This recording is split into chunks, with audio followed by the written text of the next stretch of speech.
This is WWE superstar Drew McIntyre, and you're listening to the WWE Podcast. The champ is the one that everybody wants, me. It's going to WrestleMania. Claymore! Austin 316 says I just whipped your ass. This is my iron. You're going to acknowledge me. What's going on, everybody? Guys and girls, welcome back to another edition of the SmackDown Review right here on the WWE Podcast. As always, I am one of the hosts of this show, Michael Ritter. You can find me on X at Michael5Ritter, on Instagram at MichaelRitter5, and also one of the hosts of the Football Function Podcast, available on all of your podcasting platforms, including on Patreon if you prefer an ad-free experience. And speaking of football, as you are well aware, the NFL playoffs are officially underway. We've already had a couple games go on. By the time you hear this, we will probably be well into Sunday football. So I do want to thank you for tuning in. And also I hope that you will tune in over to the Football Function Podcast and, show some love over there. It's a growing show. It's been around for a few years now, but we are still continuing to grow. And any type of support, any type of contributions, just in terms of like downloads. I consider a listen, a download, whatever, a like. I consider that a contribution to you helping make the show what it is, which is, a growing podcast. And I'm definitely proud of where we are up to this point. Now, I am here to talk about an episode of SmackDown that aired on January 12th, 2024. From Lincoln, Nebraska. Shout out to DJ Kuzmo for the location breakdown per usual. But before we get into this episode of SmackDown, I do kind of just want to catch you guys up and let you know why this episode of SmackDown is as late as it is.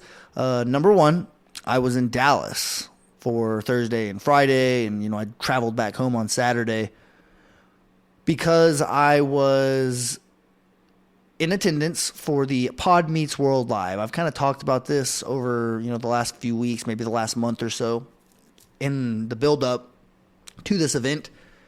Long story short, it is a rewatch podcast. The cast of Boy Meets World is going through episode by episode, season by season, in chronological order, and providing a review show for every single episode. And I am, I'm a loyal listener. I've been listening to the show every single episode, every single week. I believe it drops one every Thursday, I think, is the routine. Maybe a couple a week, depending on if they get like some type of bonus episode with an interview or something like that.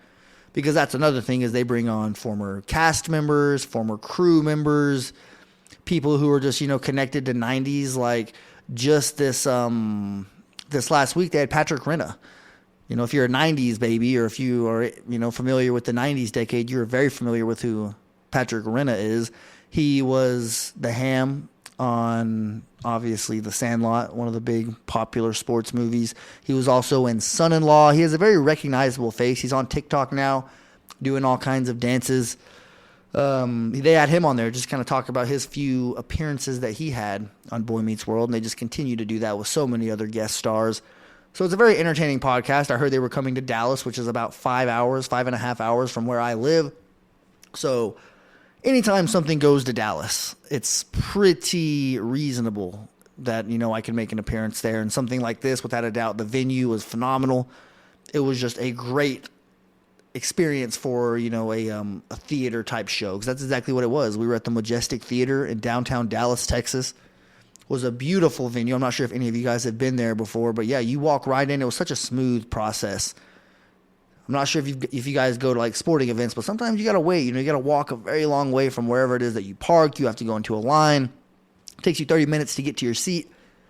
That was not the case for this episode, or for this show that I went to, I should say. We went, right from our parking lot, probably about a 5-minute walk right into the front door, showed our tickets. Yep, go in that door right there. We were able to get some merch, which, like wrestling shows, you got to be careful going to a merch stand. If you don't go at the right time, that line is going to be insane. And by the time you get up to the front, they're probably out of sizes left and right. You're just pretty much, scraping the bottom of the barrel there from my experience. So you have to kind of take a strategic approach to when you go to the merch stand. That's just with anything, just, food for thought. But, we get in there, we get our merch, we get to our seats, probably about a 35-40 minute wait. And one of the themes of these, these live shows that they do is people, they show up in costumes just from various episodes, various scenes, famous moments in the show. We have just reenactments. They bring like the best 10 costumes on the stage, and we have a vote off where you just pretty much, you make some noise, say, all right, who wants this person to win? Put their hand over their head. The crowd cheers. You guys know how that goes. They had a Q&A where so many different people were getting up there asking very good questions. They showed blooper reels that were never before seen. Obviously, we heard from the one and only Mr. Feeney, and if you're a Boy Meets World fan, that means everything. And obviously, with the age of Mr. Feeney, getting a chance to see him on the screen was a very touching moment. But that's why it's late in terms of the SmackDown review. That's why the show is coming out even later than what it normally is. But do not worry, like usual. Anytime this show comes out after Friday, you will get a Stack 'em Up Saturday, and it is still Saturday when I'm recording this, so we are going to do that. We're going to do the current championship belt designs at the very end of the episode, so you can kind of just stay tuned for that, because I am looking forward to getting into, which belts I personally think are the best that the company has right now. There's a lot of good ones. They're finally starting to get out of the cookie cutter mode, which is pretty much what they were in. Every belt looked the same, other than a different type of color. It's extremely company branded, which that's just how it is these days. I mean, go look at the Vince Lombardi trophy. It has an NFL logo right there in the middle. Same thing with the Larry O.B., the trophy for the NBA. It's going to have the logo of the respective league. Look at the UFC championship belts. They have the UFC logo right there. And I promise you, if you are a fan of UFC, you know that the belts didn't always look like that. It almost seemed like UFC took a little bit of a page out of WWE's playbook when it comes to their belt designs and having them all somewhat be like a unanimous look. Like they all look pretty much, I guess universal look is what I'm trying to say there. But I think WWE has kind of done a decent job making their belts look a little bit unique. And obviously we're going to get into all that towards the end of the episode. But first things first, let's go ahead and talk about this episode of SmackDown. Like we said, Lincoln, Nebraska is where it took place. January 12th, 2024 is when it took place.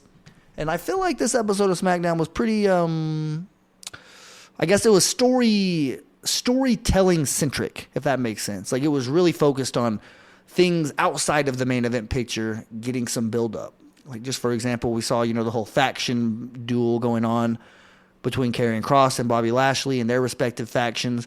We saw the storyline with Damage Control take another step forward.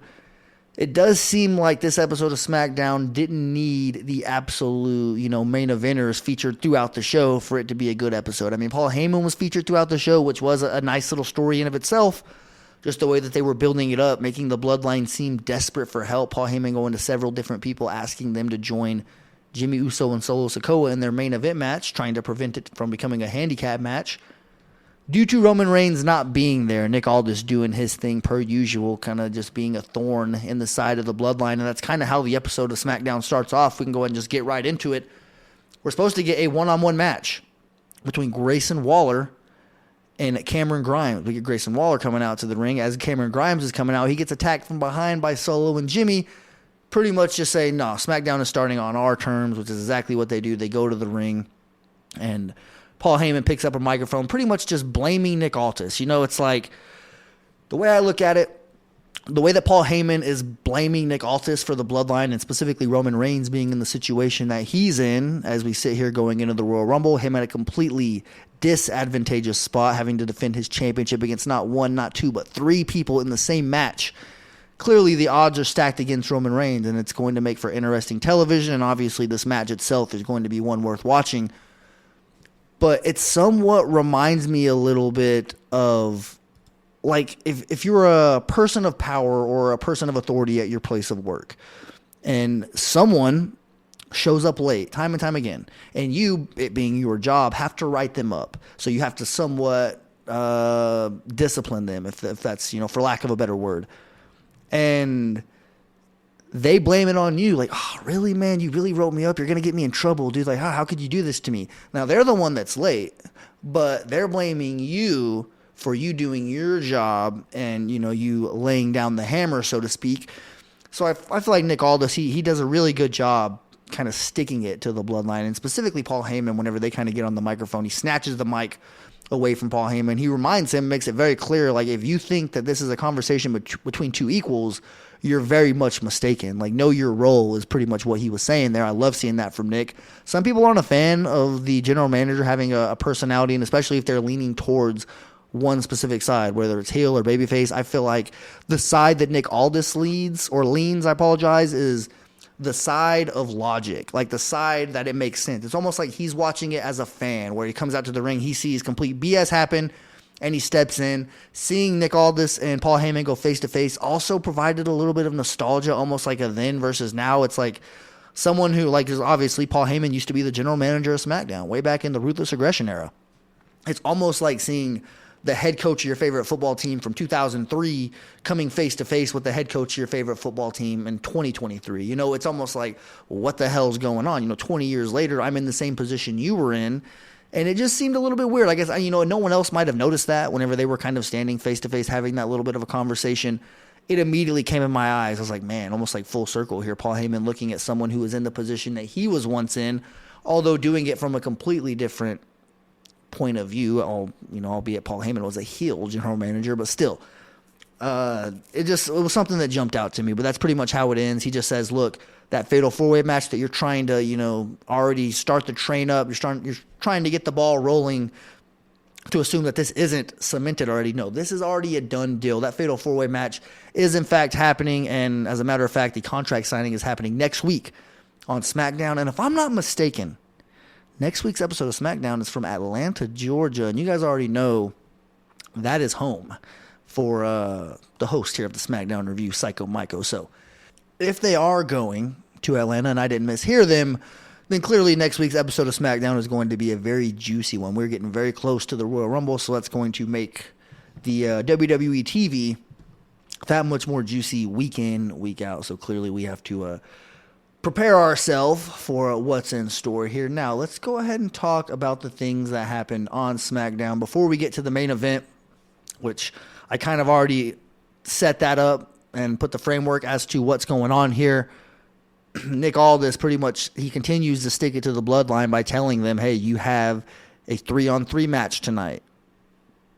Or 6-man tag, I guess is a better way to say it. You got Orton, LA Knight, and AJ Styles going up against Roman Reigns, Solo Sikoa, and Jimmy Uso. So, typically, I'm not really a fan of these. They've worked in the past, but I feel like whenever you're doing it every single week, it does seem a little bit redundant, making the challengers team up together to see if they can coexist and beat this team. I just feel like that's one of the most overused terms. It's one of the most overused formulas, and I mean, like I said, I can appreciate it whenever it's done once per program. We don't need to see it every single week, and it's not even Survivor Series season, so having people team up that don't usually team up isn't even, it's like playing Christmas music in July. You got to at least make the stipulations match up with the year. Come on, WWE, what are we doing here? But Paul Heyman doesn't like that news. He pretty much says, just as well as I do that Roman Reigns is not here in this. He pretty much tried to run down Lincoln, Nebraska. Like, come on, you think Roman Reigns is going to make an appearance here? Like, what are we talking about here? But so he says, okay, that's fine. You have the end of the night to find a partner. Otherwise, this match is going to be a 3-on-2 handicap match. So that leads to Paul Heyman, going up to multiple people, trying to get them to join the team. He goes up to Carlito, offers him an apple just to try to get him to do it. He goes up to Bobby Lashley. Bobby Lashley has a nice little tease saying, look, the only time I'm going to be in the ring with the Bloodline is if I am going face-to-face with Roman Reigns for that Universal Championship. So that was a nice little touch there. The crowd sure as hell popped for that as well. And Pretty Deadly come up to Paul Heyman. They pretty much offer their assistance, but he says, look, I only need one person, not two. And in that case, they're pretty much out. They're like, no thanks. We're going to go do something else with our time, which I feel like that's probably a good idea for them. They might have been in the wrong place at the wrong time, but obviously we'll get to that main event. Once we get there, first things first, let's go ahead and get through some other things that happened on SmackDown. Angel Garza and Humberto Carrillo defeat LWO, Joaquin Wilde, and Cruz del Toro via pinfall with a rope-assisted roll-up. Carlito and Santos Escobar brawled during the match. Escobar was a guest on commentary. Carlito comes out of nowhere, which he actually came from the quote-unquote, let me quote Corey Graves, the WWE Universe to attack Santos. And that right there reminded me of how much I appreciated whenever they were called fans. And I'm not even crapping on, they shouldn't be called WWE Universe, but it's something so small as hearing JR say, oh, they're taking this battle out to the fans. They're taking it out to the crowd. Now, 100%, this thing is spilling out to the WWE universe. You know, like, I just feel like the terminology, it's a slight twist, but it's enough to make me say, like, come on, man. Like, I don't think that the crowd in attendance should be considered the WWE universe. Now, the IWC, the internet wrestling community, all the fans, millions watching at home, they should be the WWE universe, as a sense of, hey, we're not here, but you could feel us. You know, it's like the stars that are in the universe. Sometimes you don't see them during daytime, but they're still there, you know? So it's almost like that same comparison when you're talking about WWE fans. The people that are there in attendance should be part of the show. They should be part of the WWE. You know, they're not in the universe. I guess it's a really small thing. I'm not going to go on a rant about it. But it's something that kind of just, it almost hit my ears like nails on a chalkboard. Like, come on, just call them fans. Say you're going out to the crowd. Carlito comes from the crowd and he attacks it. It just seems like a small change that could go a long way. But after this match is whenever Carlito is walking backstage and Paul Heyman comes up, offers him the apple, which he does take the apple, but, you know, he doesn't take a bite and spit it up, which is, you know, typically what he would do there in that situation. Continuing on here, Logan Paul threatened to sue Kevin Owens if he used his cast in their United States Championship match going to be taking place at the Royal Rumble.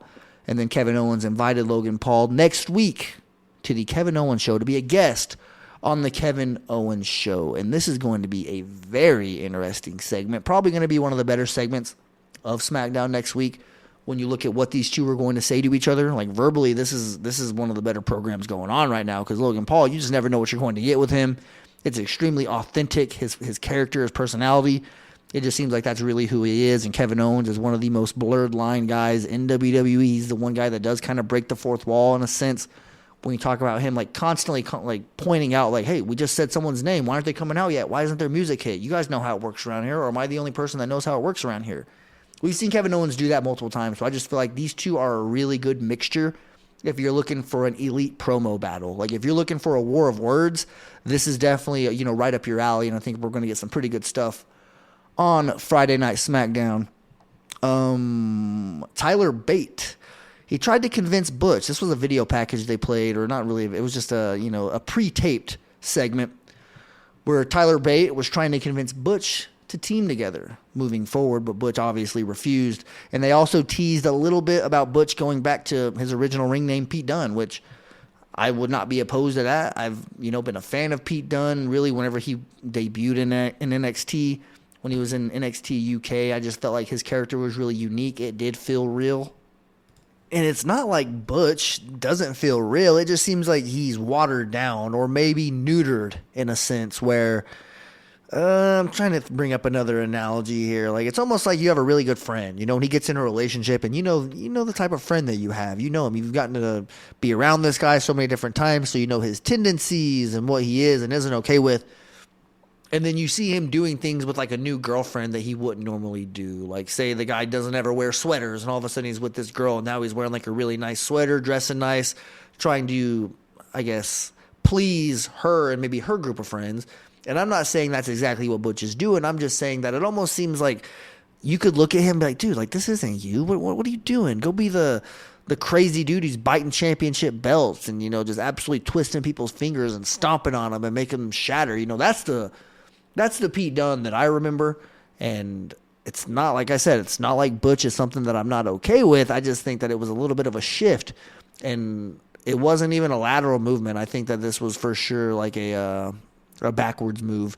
And if we could get him back to his original style, then I think that would be going in the right direction. Continuing on here, Bianca Belair defeats Bayley via pinfall after hitting a KOD as Damage Control watched on.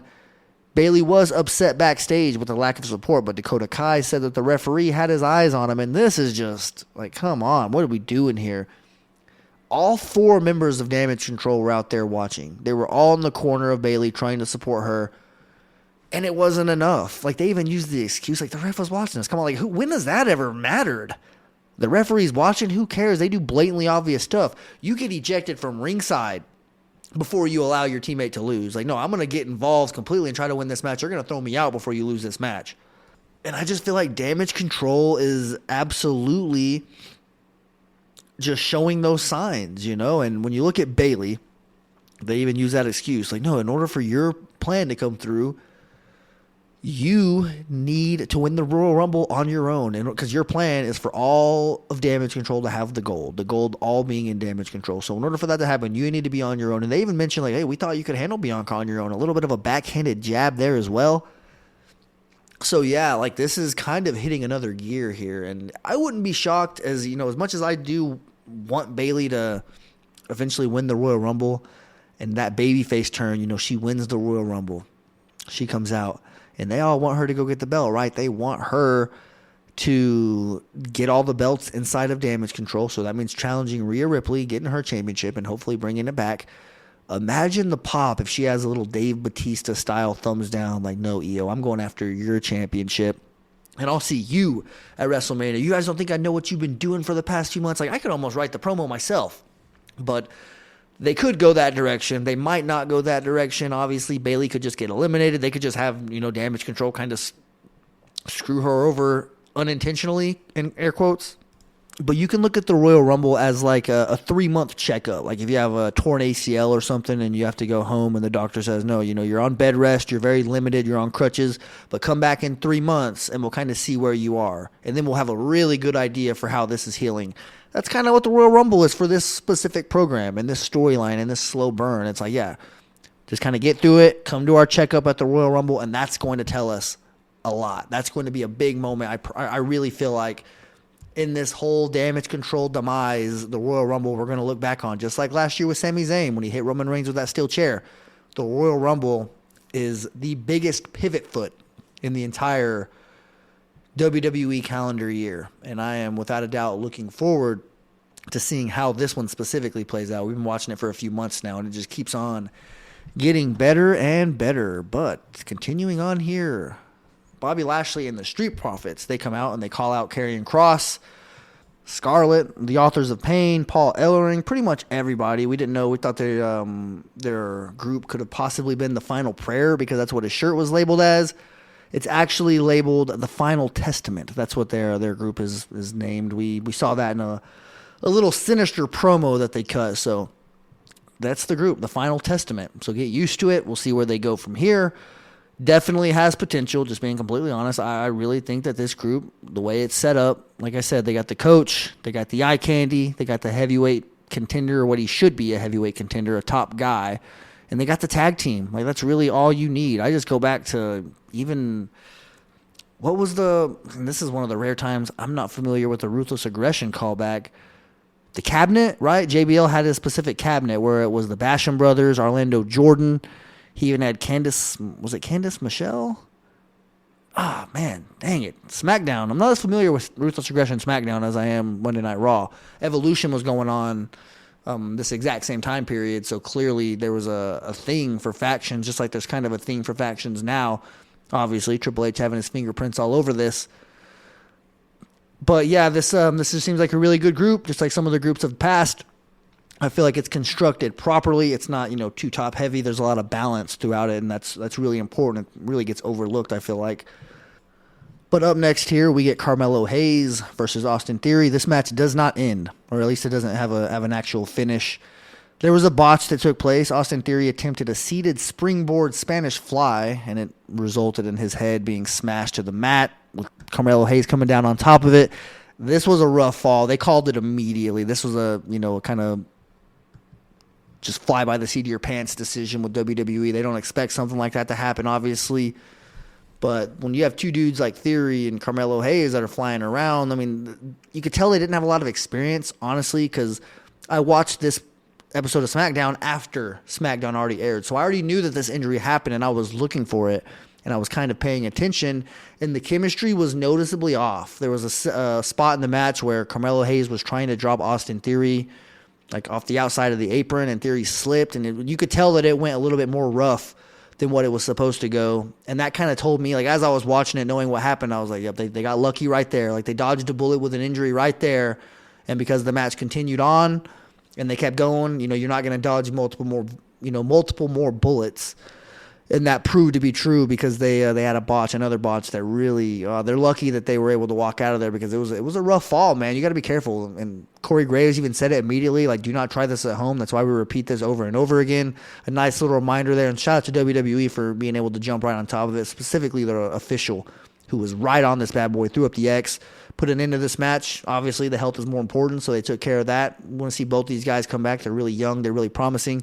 Especially Carmelo Hayes. This whole match began with Carmelo Hayes pretty much trying to enter the Royal Rumble, but also signed to SmackDown. He's like, I do look good in blue. And obviously, I want to cut to the chase while we're on the topic, the Royal Rumble. And he gets interrupted by Grayson Waller and Austin Theory. They kind of go back and forth, and that's what leads to this match between Hayes and Theory. But obviously, we hope both these guys get well soon.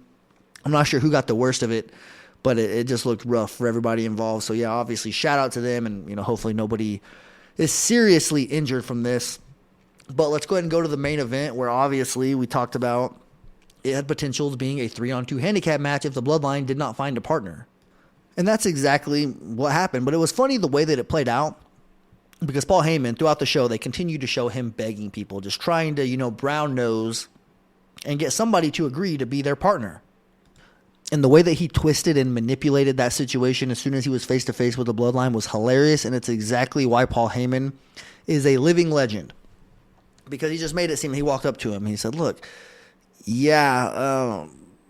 screw everybody. There's nobody on the level. I've been having interviews all day. I've been working people out. The tryouts are over. Nobody is worthy of being in the ring with the Bloodline. And I fully believe in you two that you guys can get it done. And I'm not worried one bit. And Jimmy Uso says, well, I'm worried. Like, I don't want you to making it obvious that he doesn't want to do it. But Solo pretty much taps him on the chest and says, I'm not worried.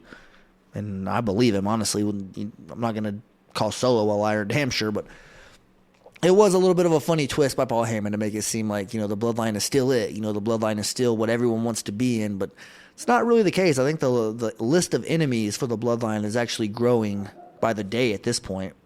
So Jimmy and Solo are forced to go to the ring, expected to have a 3-on-2 handicap match, unless they could, pull something out of their rear end. And that's pretty much what happened. They had one final straw, one last chance to make this match 2-on-2.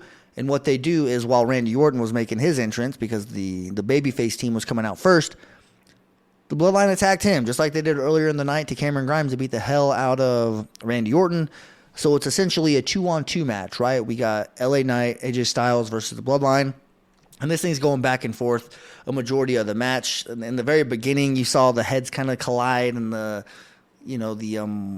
whole question, can they coexist? That was really in question with the way LA Knight and AJ Styles were kind of bickering back and forth. Who's going to start the match? AJ Styles accused LA Knight of trying to steal the moment from him after he already dominated. He wasn't tagging whenever he had an opportunity to tag. But nonetheless, this match looks like it's getting out of hand until Randy Orton comes out. The babyface team absolutely beats the living hell out of Solo Sikoa and Jimmy Uso, really sending a message, really pretty much making it, less and less likely that Roman Reigns is going to have people in his corner, because this was an absolute beatdown when Randy Orton finally came out there. And that's what makes me question whether or not the Bloodline is going to be there at the Royal Rumble. Not even if they're going to interfere. We might see somebody kind of sneak up and make an appearance out of nowhere, because I have my doubts. I really do if they're going to. Because, look, what happened to AJ Styles, right? Solo Sikoa, Jimmy Uso, they put this dude out. And I could see the exact same thing happening to them. A little bit of a taste of your own medicine. Maybe it ain't this week. Maybe it's at the contract signing. The beatdown's already happened. I promise you. They felt that. They're probably going to feel some more between now and then. We only got 2 more weeks. But nonetheless, we're very, very close to things getting good. And it's not like they're not good right now, but you guys know what I mean. This is the freaking Royal Rumble, dude. If you're not excited for this, turn your wrestling fan card in, check your temperature, make sure that you don't have the vid or something like that, because this is a juicy time with a juicy roster, and we have a nice booker who's going to put some good stuff on our plate. We just have to be able to consume it all. But that is the SmackDown review portion of this show. Remember, we are going to get into a Stack 'em Up Saturday, almost at Top 5 Friday. We're probably going to have a Top 5 Friday come back soon, if I can ever get my schedule to work out for me recording on Friday. Right now, it's pretty consistent here on Saturday, which is why Stack 'em Up Saturday has become a mainstay here on the show, and it's going to continue to be that way tonight, because we're going to go through the top 5 current championship designs on the main roster in WWE, but specifically on the main roster. So we're not going to include the NXT Championship, the North American Championship, nothing like that. The Cruiserweight, wherever that is, if it even exists at this point, we're going to focus on strictly Raw, SmackDown, the main roster championships. And at number 5, this might surprise some people because of where it is on the totem pole at the very top. It's at number 5 whenever you're talking about the undisputed WWE Universal Championship. I think that this one is just, it's a different color. Go to create my own belt on WWE.com or whatever, and you could make this belt pretty easy. So that's why I knock it a little bit. It is still a nice belt, but in comparison to some of the other belts, I really don't think it compares at all, especially whenever you factor in creativity and things like that. Number 4, I have the Women's World Title held by Rhea Ripley. It looks almost identical to the World Heavyweight Championship, just a white strap, and that's pretty much why I take it down just a little bit, because the white strap, I'm not the biggest fan of those. Now, they don't look bad by any means. I literally have the White Intercontinental Championship over there, and it's special. So don't think I'm hating on the white strap on belts. I just prefer the black look on that specific belt. So that's why, it's a little bit of a spoiler, the World Heavyweight is going to be a little bit higher on this list. But I do like the theme, giving the women a championship that's similar to the World Heavyweight, and it just makes, it makes all the sense in the world. So I had to put Rhea Ripley's belt right here on number 4. Number 3, the Intercontinental Championship held by Gunther. And I'm trying to not factor past into this. Obviously, whenever you think about past Intercontinental Championships, like the one I just mentioned, even the one from the Ruthless Aggression era, a lot of people like the other Intercontinental Championship designs, and I don't disagree. I like them too. I like them better than the current one. But I still think the current one's good. It's a good design. It's a good belt. It's unique. It doesn't look like any of the other ones. So that's why I kind of was like, all right, I'm not going to think about past Intercontinental Championships. I'm going to put this one in a vacuum and look at the design. And I do think it is a top 3 belt right now in WWE.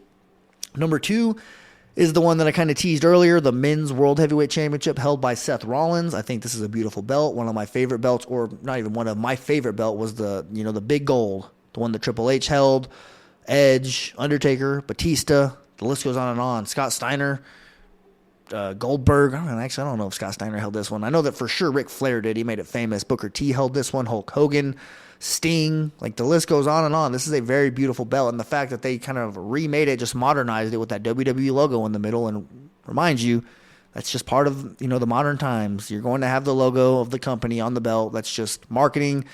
I totally understand it. I'm not going to sit here and cry about it. It looks great. I love that they even themed it and made it inspired of that World Heavyweight Championship belt. So I'm not going to complain because I only got 2 pieces of pizza. I'm going to, be happy that I got 2 pieces of pizza, and hey, I couldn't have got any. So that's kind of the way I approach this. I'm thinking of my glass half full here instead of, my glass is half empty. No, I really appreciate them for bringing that back. But number 1, I got to go the United States Championship. I think that with the color involved in this one, the theme, the way that it does look like they improved previous United States Championships, and I love previous ones, but whenever you look at them compared to this one, they do look a little bit cartoonish. Like the John Cena one, the one that the Big Show held, I love that one. That's another one that I have right over here on one of my shelves. But just in my personal experience, I think that, the one they have now clearly is an upgrade and is a very beautiful belt. I'm going to get that one too. It's going to be on my shelf. I got a few of the newer belts that I really need to get. But until then, these are my favorite. These are the ones that I'm rolling with, and I'll just recap it really quickly. Number 5, Roman Reigns Universal Championship, the black strap with the black WWE logo and the gold plate behind it.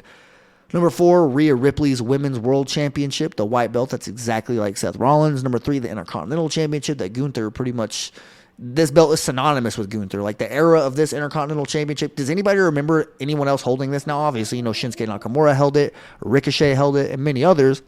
But it does seem like this version of that IC title is synonymous with Gunther, which makes sense. He's had the belt for damn near over 2 years now. And number 1, Logan Paul's championship, that United States, that beautiful belt. But that does do it for us here, guys, on this SmackDown review. I do want to thank you guys for listening. I apologize for the delay, but hopefully you will still consume and enjoy this episode, and let me know any thoughts, any feedback. Get at me at Michael5Ritter on X, Michael Ritter 5 on Instagram. Those are the best 2 ways you can get a hold of me. I will 100% respond. Other than that, you guys have a damn good weekend. Enjoy this playoff football. Go listen to the Football Function podcast. It'll mean the world to me. Let me know if you do go listen to that podcast over there and you're from the WWE podcast, find a way to let me know so I can give you a major shout out on the show, because I definitely like to give shout outs on the show, and I will definitely do that if I am aware that somebody came from the WWE podcast over there. So thank you guys so much for tuning in. Hopefully you will continue to do that. Like I said, have a damn good weekend. Enjoy all the football you can. Walk passionately in the direction of your dreams, and I'll talk to you soon. Thanks for listening to the WWE Podcast. Don't forget to subscribe on your favorite podcast app so you don't miss a show, or head to WWEpodcast.com. And for all of these shows ad-free, head over to patreon.com/WWE Podcast. Until then, we'll see you next time.